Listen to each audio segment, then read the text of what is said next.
Magandang hapon ng Wednesday. Welcome sa Lotto Result Today PH.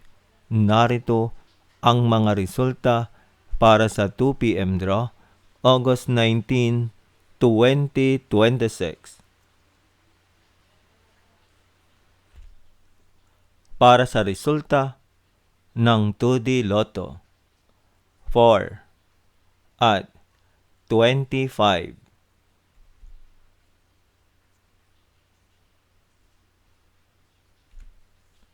Heto naman ang summary ng resulta ng 2D Lotto kahapon.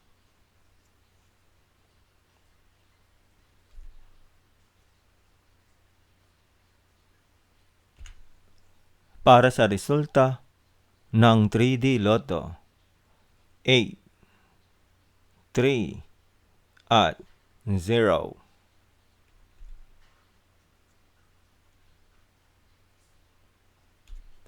Heto naman ang summary ng resulta ng 3D Lotto kahapon.